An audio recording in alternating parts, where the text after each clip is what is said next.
All right, this is basic lesson 5, algebraic expressions, equations, and inequalities.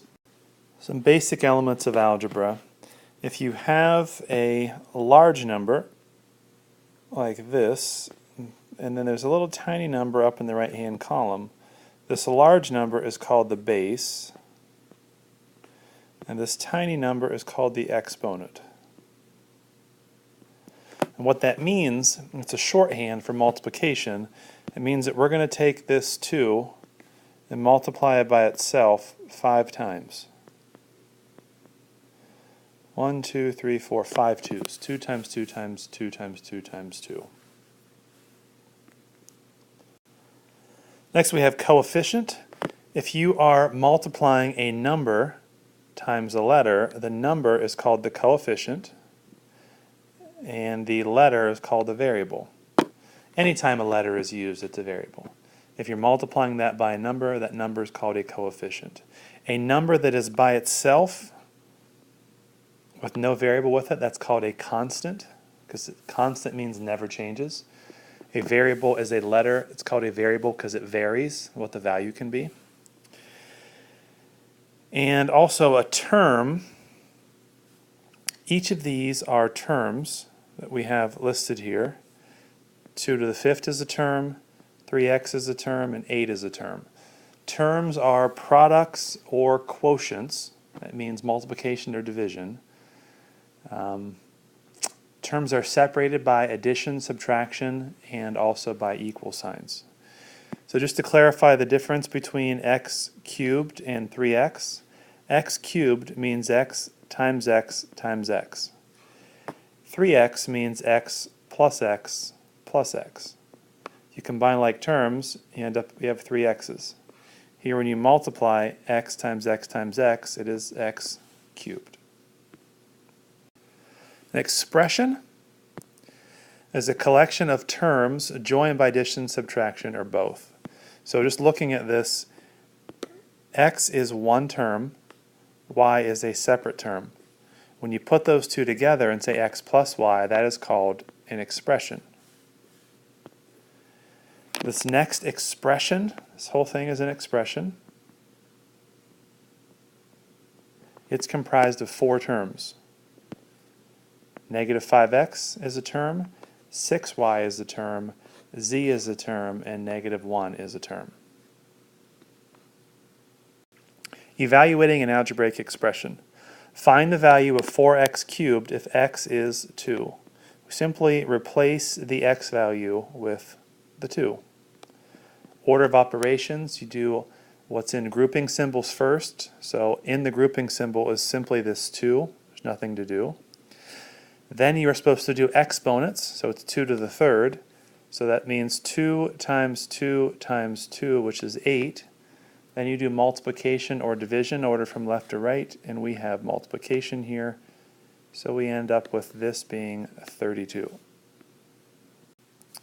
This next example, find the value of xy.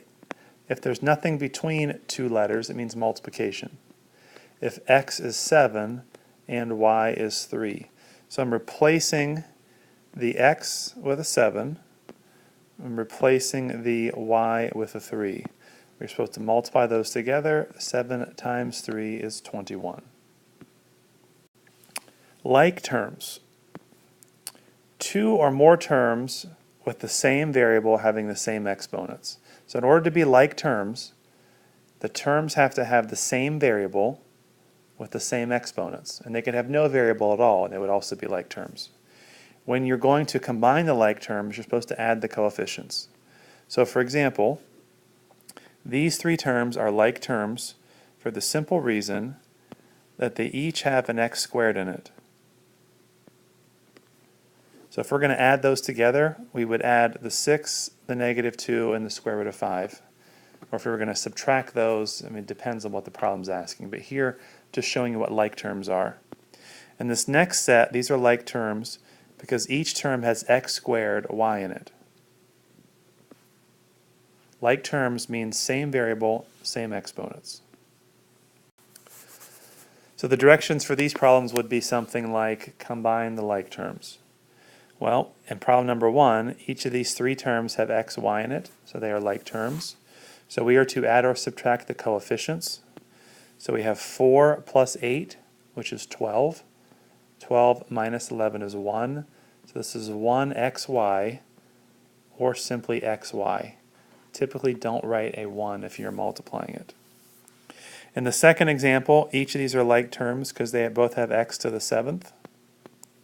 So we add the coefficients. 3 plus 12 is 15, and then you put your x to the 7th with it. An algebraic equation is a collection of expressions that are equal to each other. So there are some properties of equations, and this is a very simplified version of the truth. You can add or subtract a value from both sides of an equation. Just a little example of that. Let's say that we had x minus 4 equals 50, and you were asked to solve the equation. You are allowed to add the same number to both sides of the equation. You can do that anytime you want, and that doesn't change the value of the equation. On the left, a plus 4 and a minus 4 cancel. On the right, you get a 54, so x is 54. You can do that anytime you want, as long as it's the same number to both sides. Another property, you can multiply or divide both sides of an equation by any non-zero value. So an example of that, let's say that we had x over 2 equals 50. We wanted to get x by itself. We could multiply both sides of the equation by 2. As long as you multiply both sides by the same number, you're allowed to do that. On the left, the 2's cancel, and we get x is 100. So the difference is, for addition and subtraction, you can use any number. For multiplication and division, you can use any number that's not 0.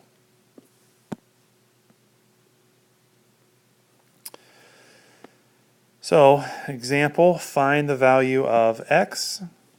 So using the division property, I'm going to divide both sides of the equation by 8 to get rid of the 8 times the x. Now it's just x equals, and 24 divided by 8 is 3. For the second problem, solve the equation for x. I'm going to first combine like terms.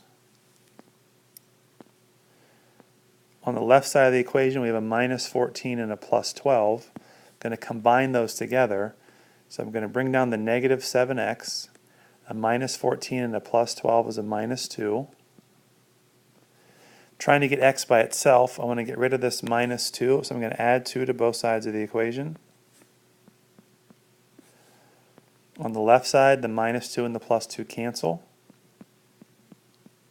On the right side, 19 plus 2 is 21.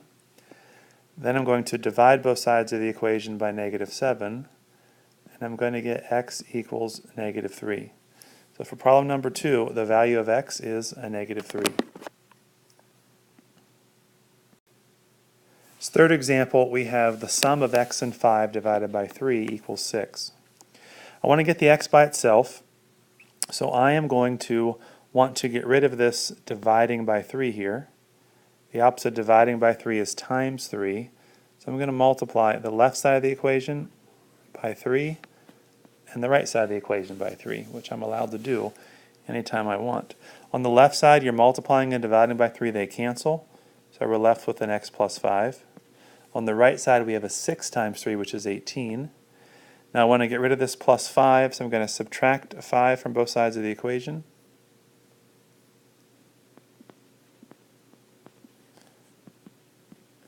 On the left, a minus 5 and a plus 5 cancel. On the right, 18 minus 5 is 13, so x is 13. Please do me a solid and do exercise set number 5 of the basic variety.